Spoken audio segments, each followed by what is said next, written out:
वक्रतुंड महाकाय सूर्यकोटि समप्रभ निर्विघ्नं कुरु मे देव सर्वकार्येषु सर्वदा।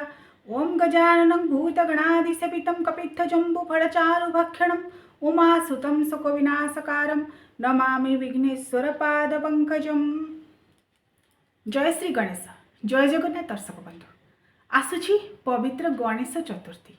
भाद्रव मास शुक्लपक्ष चतुर्थी तिथि होउछि प्रभु श्री गणेशंकर आविर्भाव दिवस बा प्राकट्य दिवस बा जन्म दिवस बोली मध्य आमे तांको कहि परिबा। जदियो वर्षर दुईटी तिथि रे आमे प्रभु गणेशंकर जन्म दिवस को पालन करू। गोटे होउछि विनायक चतुर्थी भाद्रव शुक्ल चतुर्थी, आउ गोटे होउछि बरदा गणेश पूजा। तेबे सर्वत्र धूमधाम रे विशेष भाव में विनायक चतुर्थी बा भाद्रव शुक्ल चतुर्थी को पालन करा जाए।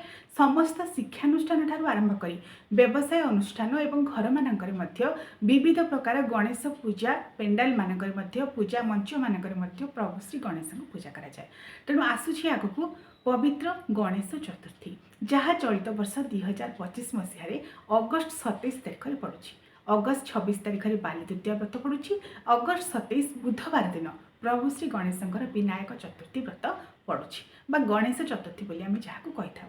तेबे दर्शक बंधु, आपण माने प्रश्न करथिले आमे घरे किपरि भाबरे सहज सरल भाबरे प्रभु श्री गणेश को स्थापना करी पूजा करबा।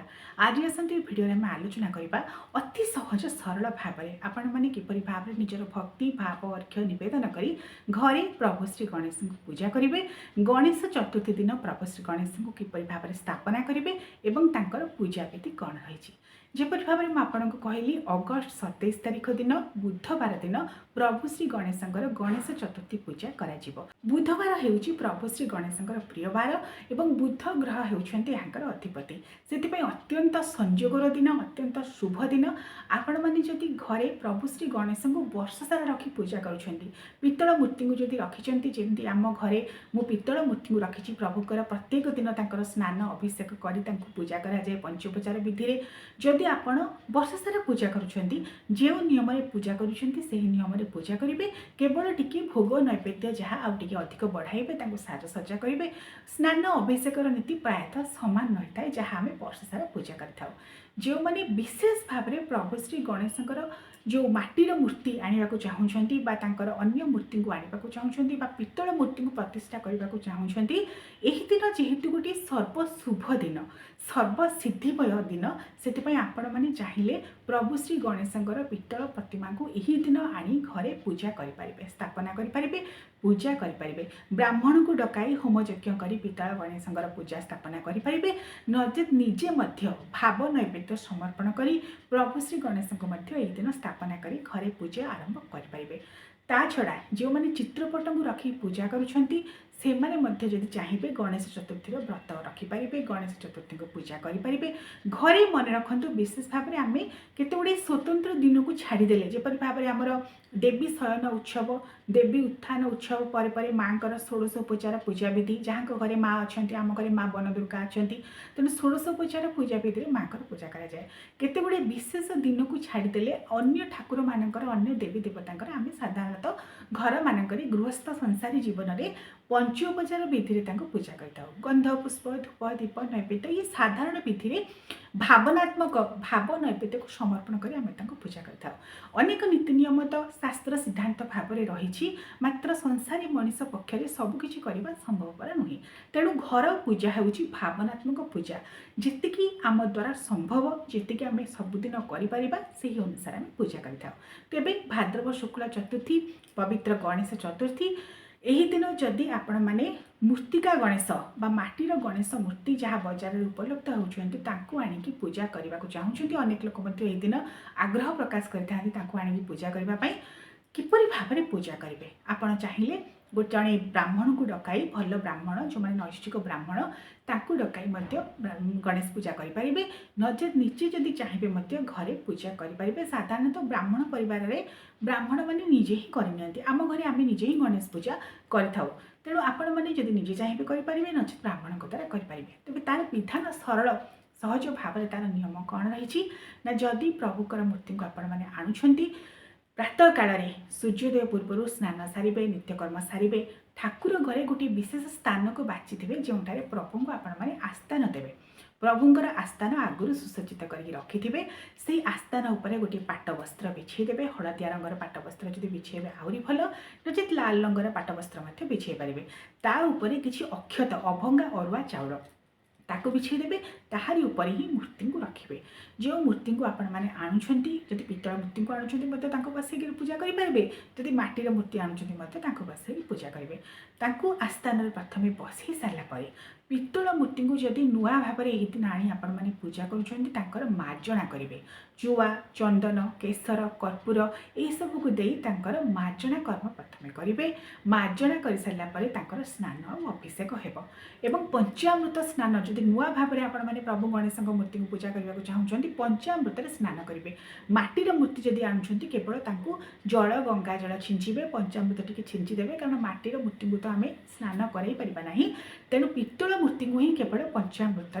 स्नान करें पृथक पृथक भाव में नचेत एकत्र भाव में जपरी भाव में क्षीर दही घी महू शर्करा यू को एकत्र मिसाई प्रभु को गोटे पितल थाली नहीं सुगंधित पुष्प किसी अगुरु किसी चंदन किसी जायफल यू दे जल ही प्रभु को भल भाव में पंचामृत स्नान कराइबे तापर पुनर्बार जल ढाली भल भाव में स्नान कर सारापर श्रीअंग को पोछीदेवे वस्त्र देवे मुकुट देवे चंदन देवे गंध पुष्प धूप दीप नैवेद्य जहाँ जहाँ विधि रही पंचोपचार विधि आपण मैंने पूजा करेंगे और सबुठ विशेष कथा हूँ पूजा करने पूर्व निजर शुद्धभूत होगा निहाती जरूरी प्रत्येक पूजा देखो आपण मैंने जिते करुँच पवित्रीकरण मंत्र जब जानते अपवित्र पवित्र बा मंत्र को जब जानते आपण मैंने निजे उच्चारण कर निजक पवित्रीकरण करेंगे जदि मंत्र को जानी ना उच्चारण करें ओम विष्णु विष्णु विष्णु तीन थर श्री विष्णु नाम को उच्चारण कर प्रथमे आपण तो आगुरी गाधोई स्नान करेंगे किंतु तथापि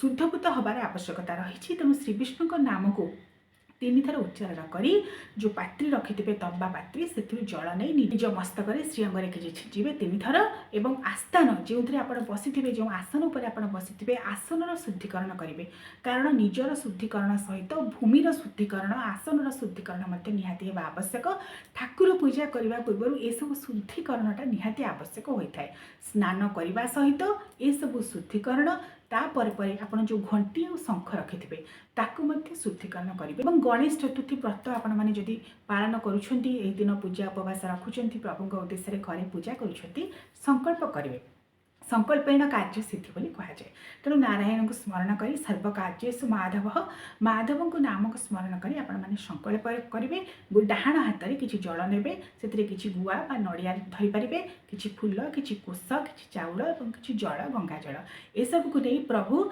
आपण उद्देश्य मुझे संकल्प करुँच अहम संकल्प करिष्यामि प्रभु गणेश नाम को स्मरण करेंगे माधव नाम को स्मरण करेंगे प्रभु आपणकर व्रत निमंते मुझे संकल्प करुँच आपण व्रत को सिद्ध करंतु आपण मोर पूजा को सिद्ध करंतु कही प्रथम संकल्प करेंगे संकल्प कलापर प्रभुंर मूर्ति को आनी जपरी भाव में मुझे कहली पंचोपचार विधि में आस्थान में बसाई पूजा करेंगे प्रभुंर प्रिय भोग बा नैवेद्य हूँ कोरा लडू बा मोदक ताकू आपण मैंने घरे चाहिए शुद्ध गुआ घी प्रस्तुत करेंगे प्रभु गणेश को आपण मैंने नाली रंगर मंदार फूल धला रंगर मंदार फूल अपराजिता फूल को देपारे विविध प्रकार सुगंधित पुष्प प्रभु उद्देश्य देवे बेलपत्र देपारे एवं प्रभुंर जो विशेष कथाटी हूँ दुब दि जाए प्रभु गणेश दुब प्रिय एवं से 21 दुब जदि आपण मैंने प्रभु गणेश को गणेश चतुर्थी दिन समर्पण करती प्रभु समस्त प्रकार अभीष्ट पूरण करती बोली विश्वास करा जाए।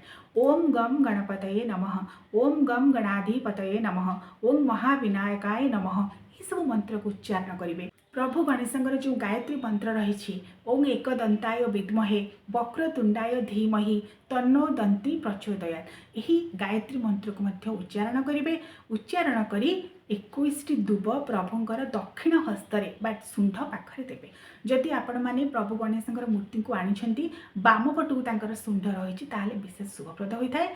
जो मैंने तंत्र भाव तंत्रोक्त भाव में प्रभु गणेश को पूजा कर साधारणतः दक्षिण आड़ को शुंढ थी तंत्र गणेश को पूजा करती तंत्र सिद्ध साधक मैंने कारण प्रभु गणेश को भिन्न भिन्न रूप में अनेक स्थान में अनेक जगह पूजा कराए। आपण मैंने जब भारतर पश्चिम दिग को जी महाराष्ट्र गुजरात मासे व्यापी प्रभु श्री गणेश पूजा कराए। यही समय मात्र आम ओडिशा रे साधारणतः गणेश चतुर्थी दिन आम पूजा करें जो विधि मुझे कहली सहज सरल विधि रे आपण मैंने चंदन देवे, गंध, पुष्प, धूप, दीप, नैवेद्य, तांबूल प्रभु को किसी पान देवे भोग पर तापर आरती करेंगे। आरती करेंगे 3 थर 5 थर 7 थर दक्षिण बाम आड़ को घंटा घंटार दिगरे प्रभु के उद्देश्य आरती करेंगे। तांकर पदरे 2 पादरे प्रथम आरती देवे, तापर 2 हस्तरे देवे, मस्तक देखेबे, श्रीअंगरे देखेबे, दक्षिण बाम को 7 थर प्रभु के उद्देश्य भोग कर सारा पर आरती करेंगे। यही दिन आपण मैंने जब चाहिए होम करेंगे, कारण होम करने द्वारा घी जलिवा द्वारा अग्नि जलिवा द्वारा घरे गोटे शुद्धपूत परिवेश आध्यात्मिक परिवेश सृष्टि हुए। आम प्रभु श्री गणेश कृपार जो गणेश पूजा करूँ घरे होम कर होम करने द्वारा यज्ञ करने द्वारा जो भूतर धारा बन्ही आकार जली उठे ताद्वारा गोटे आध्यात्मिक परिवेश सृष्टि हुए, समस्त ग्रहरिष्ट खंडन हो जाए। तेणु गणेश चतुर्थी अवसर में आपण मैंने चाहिए घरे निश्चित भाव में होम करने को चेष्टा करेंगे। आउ जहाँ सहज सरल विधि मुझे कहली जहाँ मंत्र आपण मैंने जानते नचेत भावनात्मक भाव में आपण मैंने प्रभु श्री गणेश को पूजा करेंगे।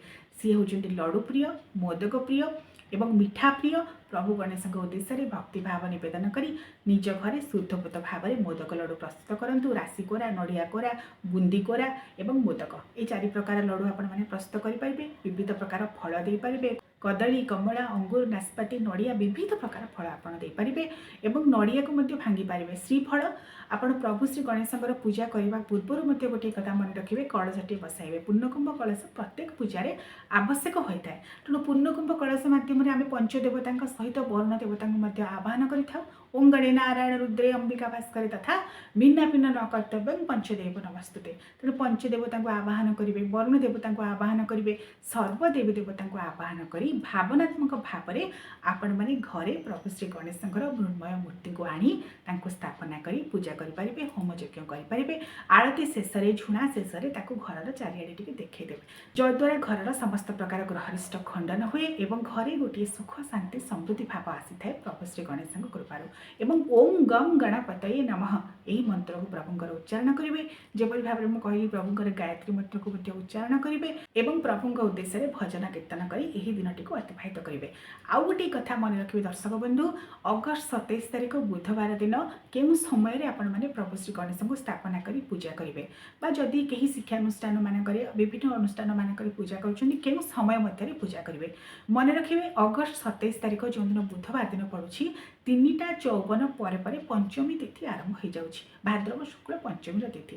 तेणु आम प्रभु श्री गणेश चतुर्थी पूजा जहाँकि आमर भाद्रव शुक्ल चतुर्थी ता तिथि रोचे 3:54 पर्यंत। तेणु जी भी जो गणेश पूजा करुँच घरे हो बाहर हो मन रखिए अपराह 3:54 मध्य प्रभु श्री गणेश समस्त प्रकार स्थापना कार्य, पूजा कार्य, पुष्पांजलि, होम ये सब को समापन करेंगे। 3:54 पर जेहेतु पंचमी तिथि आरंभ हो जाऊँगी जदि पूजा करेंगे पूजार फल हो तो निष्फल हो पाए, कारण आम शास्त्रीय धारा अनुजाई आम तिथि अनुसार साधारणतः पूजा करें। जेहेतु गणेश चतुर्थी दिन सूर्य उदय बेलू चतुर्थी तिथि रोचे और अपराह 3:54 पर्यंत रोचे, तेणु यही दिन सर्वसम्मत भाव में श्री विनायक चतुर्थी बा गणेश चतुर्थी व्रत को पालन कर श्री प्रभु गणेश पूजा कर। जदिओ ता पूर्व दिन बाली तृतीया जो दिन पड़ुछि भाद्रव शुक्ल तृतीया से दिन अपराह 2:03 ठारू गणेश चतुर्थी तिथि आरंभ होउछि एवं ता पर दिन अगस्त 27 तारिख दिन अपराह 3:54 पर्यंत रोचे। मात्र सूर्य उदय को आधार करी आमे प्रभु श्री गणेश चतुर्थी पूजा अगस्त 27 तारिख बुधवार दिन ही पालिबा। केते गुडे पूजा सूर्य उदय को आधार करी स्थिरीकृत करा जाए, जहाँ आम पांजिटा लिखा जाए आम सम्मान देवा। आम स्मार्त मतरे बा जो माने भी वैष्णव धर्म ग्रहण कर वैष्णव मंत्र में स्वतंत्र भाव में दीक्षित से वैष्णव मत सूर्य सिद्धांत अनुसार से दिन गुड़ी को स्थिरीकृत करते। आम जेहेतु संसारी गृहस्थ स्मार्त मतरे चंद्र सिद्धांत पांजिका को ग्रहण करी पांजिकार मत को ग्रहण करी से अनुसार पर्वपर्वाणी पालन करता। तेणु पांजी अनुसार जेहेतु अगस्त 27 तारिख बुधवार दिन प्रभु श्री गणेश चतुर्थी पूजा करने निर्देश दि जाए। आम से दिन ही गणेश चतुर्थी व्रत पालन करवा। आसूची आगू पवित्र गणेश चतुर्थी आपण मानक अवसर में अनेक अनेक अभिनंदन। ओम गम गणाधिपतये नमो नमः।